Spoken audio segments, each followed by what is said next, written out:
Countdown for blast off. X minus 5, 4, 3, 2, X minus 1, fire.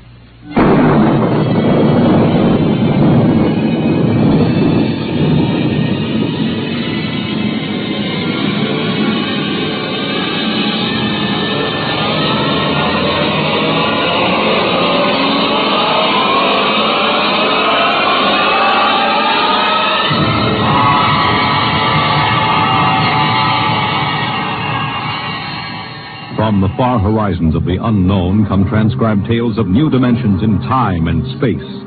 These are stories of the future, adventures in which you'll live in a million could-be years on 1,000 maybe worlds.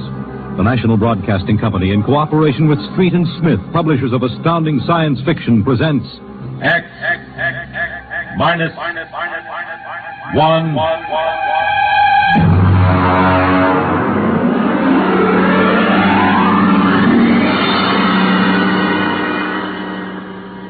Tonight, the Ray Bradbury story entitled, And the Moon Be Still as Bright.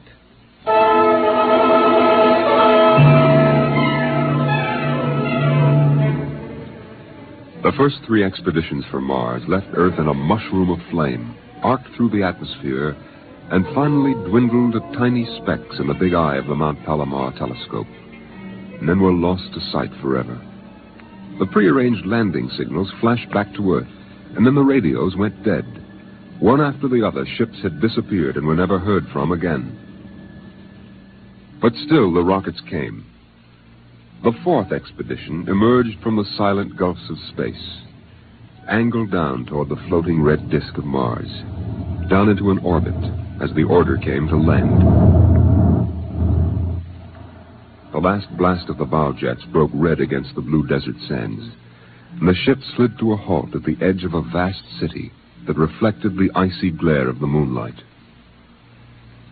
For a while, all was still. All right, Park you. Open the airlock. Aye, sir.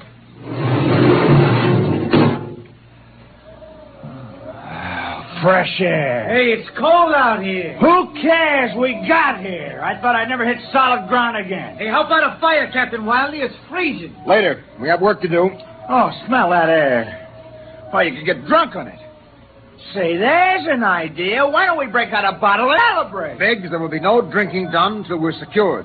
But we're landed, Captain. 3 other expeditions landed and disappeared within 24 hours. Now, we're not relaxing security till we find out what happened to them. What do you mean, maybe Martians? Sender, you're an archaeologist. How old would you say they are? I can't tell till I study them more closely. It's a kind of engineering we couldn't duplicate on Earth. Well, I'm not interested in the architecture now. I want to make sure there's nothing there that might be dangerous.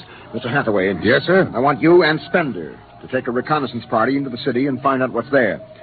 We set up camp here. No man is to go more than 50 feet from this rocket. And there'll be no celebration till Hathaway and his party report back.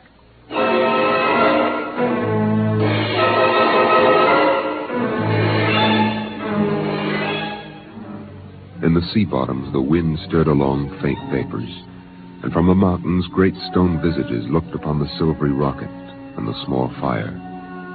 The sky was black overhead, as the 2 racing moons threw knife-edged double shadows on the desert. All right, come and get it. Ciao. Hey, what do you got to eat, Cherokee?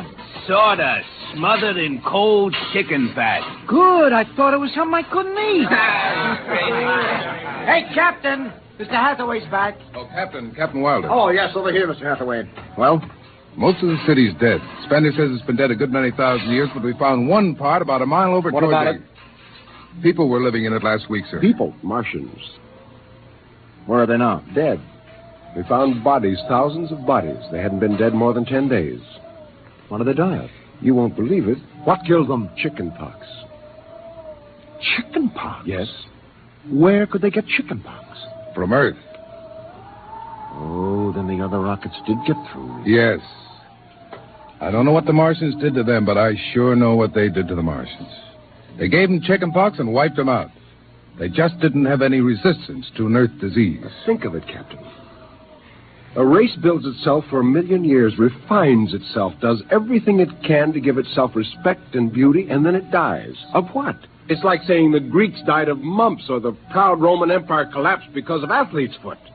We didn't even give them a decent excuse for dying. We just gave them chicken pox. Spender, get hold of yourself. You didn't see those bodies, Captain. Yes, I know. It must have been a shock. You need a rest, a little relaxation. The Martians are dead. There's nothing you can do about that now. Hey, you hear that? The Martians are all dead. Come on, let's break out a bottle and whoop it out. How about a case, eh? Oh, good Lord.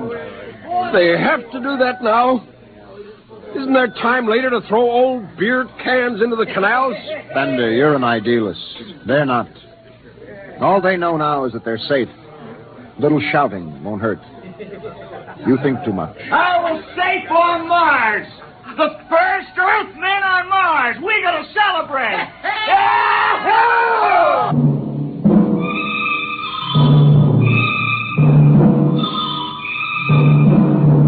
20 bottles were opened and drunk. The voices got louder. The earth laughs and shouts echoing across the empty Martian sands. Spender listened to the wind over his ears, cool and whispering. He felt the land getting cooler. The stars drew closer, very near. The air smelled clean and new. He looked at the cool ice of the white Martian buildings over there on the empty sea lands. Oh, what a woman! Hey, what do we do with these empty bottles? Save 'em, stupid. There's a 2-cent deposit. Throw them away! Hey, wait. How about that building? 2 to 1 on a buck. I can heave one right through that window. You're on. All right, here goes. Bullseye! Hey, double or nothing on the next shot. Put that bottle down, Biggs. Who's there, Mr. Spender? Stop smashing those windows. What's the difference? The planet's ours now. I guess I can do anything with it I want. Drop that bottle or I'll knock your teeth out. Yeah? Just watch me. I warned you, Big. Come on. What's going on here? Spender! I hit him. He's crazy, Captain. He just walked up and slugged me. All right, Biggs. Spender, you come with me. Now, suppose you explain. What was the idea? The noise, the drunken brawl. Spender, the men are tired. This has been a long trip. And you have a different way of seeing things. No, I'm seeing things all right. I'm seeing how we'll ruin Mars. We'll rip it up and rip the skin off the way we've already ruined Earth. Is that why you hit Biggs? Yes. I couldn't stand the idea of them watching us make fools of ourselves. Them? The Martians. They're dead. They're all dead. But they know we're here. Doesn't an old thing always know when a new thing comes? We've come a long way to smash their windows and spit in their wine. Well, maybe you're right.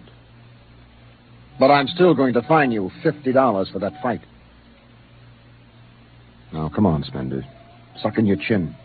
We'll go back there and play happy.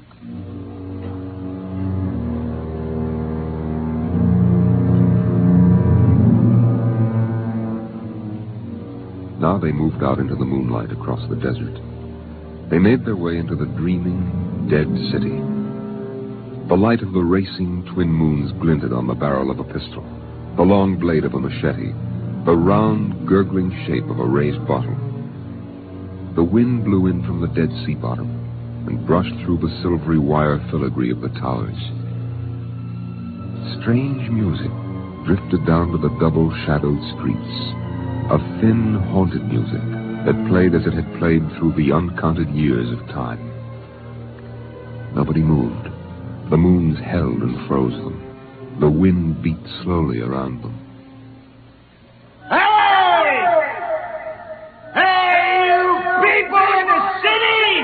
Biggs. I just want to make a little noise. What kind of a celebration is this, anyway? Come on. They built this city thousands of years ago. And now where are they? How did they die? Who cares? They're dead. That's good enough for me. Lord Byron. What? Lord Byron, a 19th century poet. He wrote a poem that fits this city. might have been written by the last Martian poet.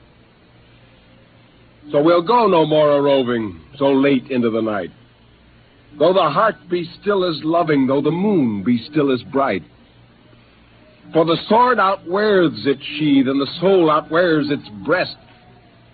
And the heart must pause to breathe, and love itself must rest.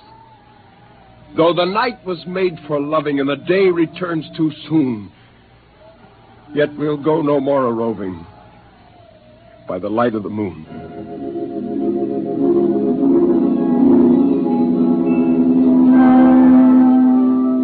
Without a word, the Earthmen stood in the center of the city. It was a clear night. There was not a sound except the music of the wind. At their feet lay a tiled court, worked into the shapes of ancient animals and images. They stood there, silvered by the double moons beneath the crystal towers of Mars. And then Biggs was sick, and the sour stench of liquor filled the cool air.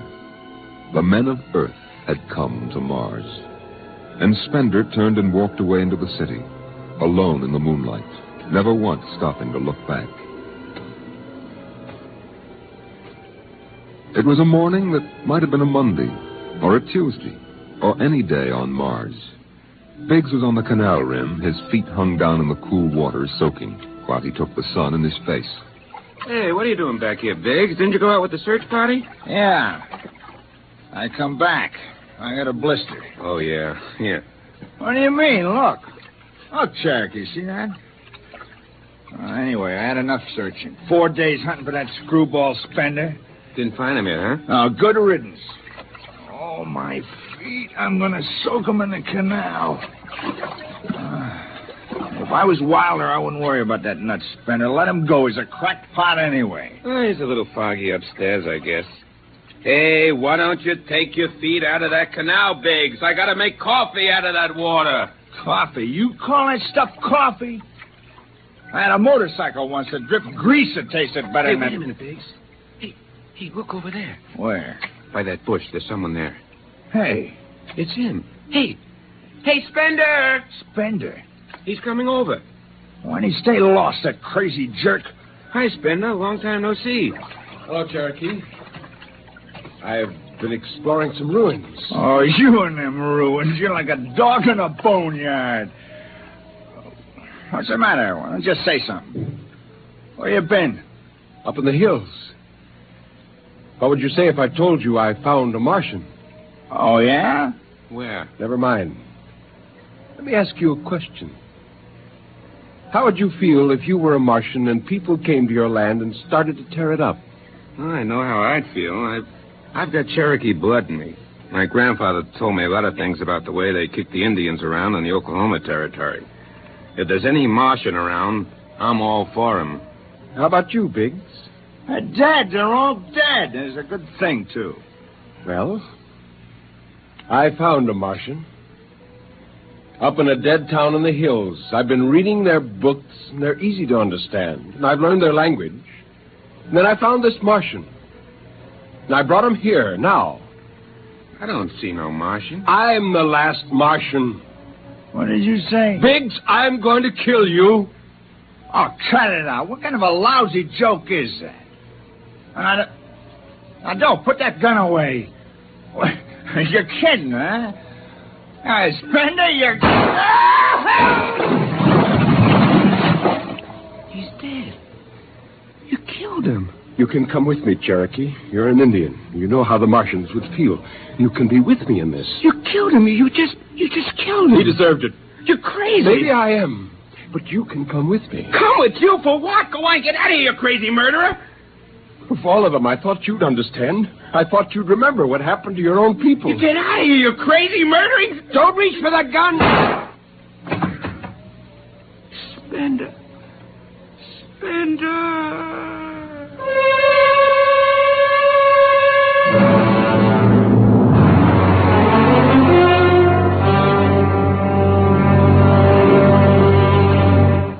Hathaway, break out the arms locker. Issue pistols, rifles, and grenades. Yes, sir? And you'd better get the Bible out of the navigation chest. We have to bury these two.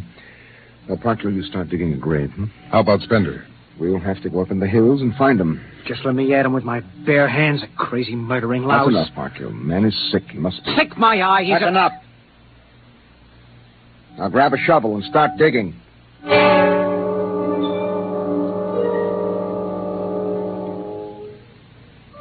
Spender saw the thin dust rising in the valley, and he knew the pursuit was beginning. The sun burned farther up the sky, and the blue sand drifted lazily across the sea bottom below. He sat beside a quiet pool 10,000 years old and held the silver book. Through the house played the strange wind music of ancient Mars, and he heard voices whisper in his mind.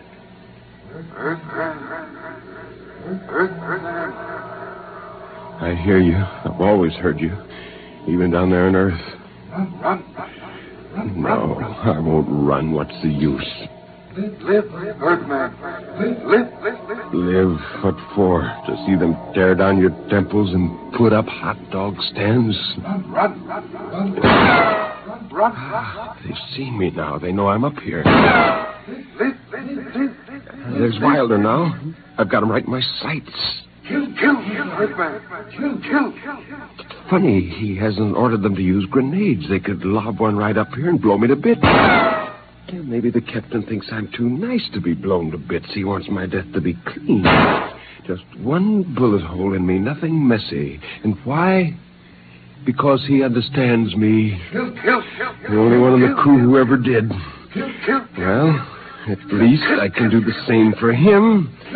Just one bullet in his head, a nice clean death. All I have to do is pull the trigger and then... It's no use. I can't do it to him. Spender! Can you hear me, Spender? I hear you, Captain. What do you want? Talk! Truce! All right. Come on up. Leave your gun down there and keep your hands up.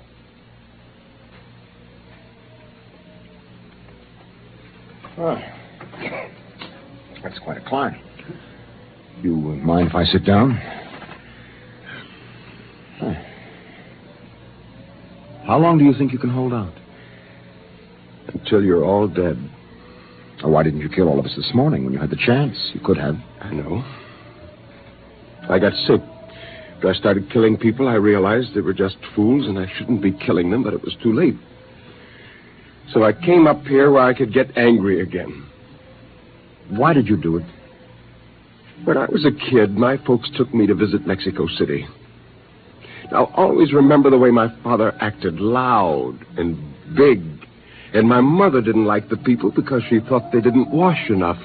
I can see my mother and my father coming to Mars and acting the same way. Anything that's strange is no good to us. We aren't fit to take over this planet. But to kill two men. How would you feel if a Martian spit on the White House floor? You know, you haven't acted very civilized yourself. I'll kill you all off, Wilder. That'll delay the next rocket 5 years, and then I'll kill them, too. And if I'm lucky, I'll live to be 60. And I'll meet every expedition that lands on Mars. Oh, I'll be very friendly. I'll explain our rocket blew up one day. And then I'll kill them off. I'll save Mars for half a century. And by then, maybe the Earth people will give up. And yet you're outnumbered. We already have you surrounded. In an hour, you will be dead. I found an underground passage that'll take me back in the hills, Wilder. I'll go back there. And then I'll pick you off one by one. We'll see. Well, it's a nice town you've got here, Spender. It's beautiful. I'd like to live here. You can. Join me. You're not like them. Why go back to them, Captain? I'll show you what a good life these people had. No, there's too much earth blood in me. I may even agree with you about all this, but that does not change what I must do. You won't stay? No. This is your last chance, Spender. Look, you're sick. Now come along with me quietly. No. One last thing. If you win, do me a favor. Try to see that they don't tear this planet apart. Right. And if it helps, Just think of me as a very crazy fellow who went berserk one summer day. Be easier on you that way. I'll think that over. So long, Spender. Bye, Captain. Good luck.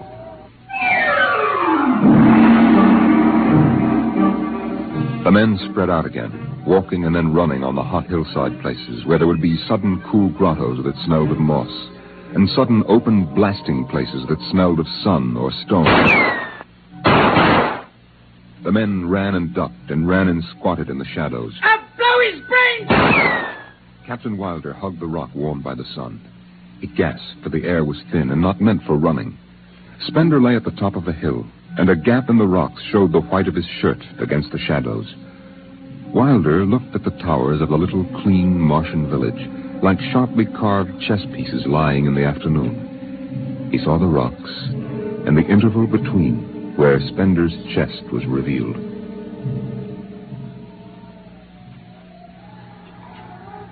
Go on, Spender. Get out. You've only got a few seconds to escape.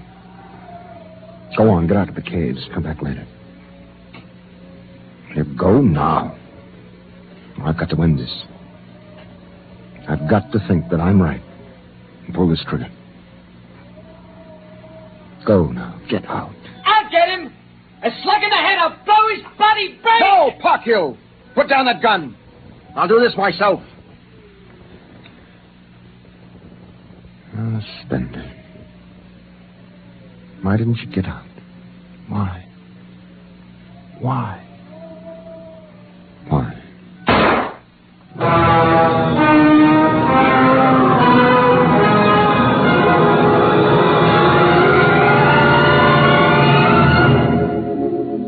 They buried him in that ancient valley town, where the music of the wind played on through the days and the nights.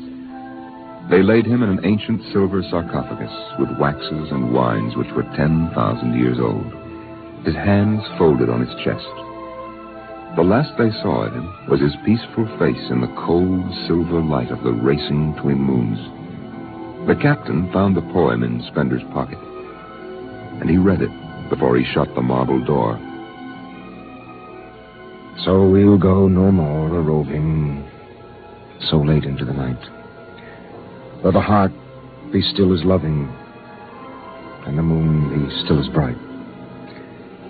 Though the night was made for loving, and the day returns too soon, yet we'll go no more a-roving by the light of the moon.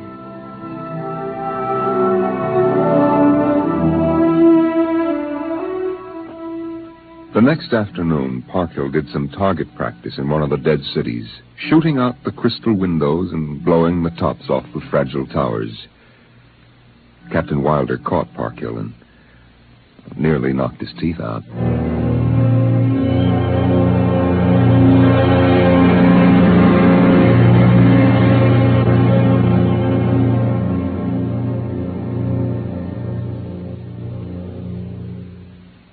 You have just heard X-1, presented by the National Broadcasting Company in cooperation with Street and Smith, publishers of astounding science fiction.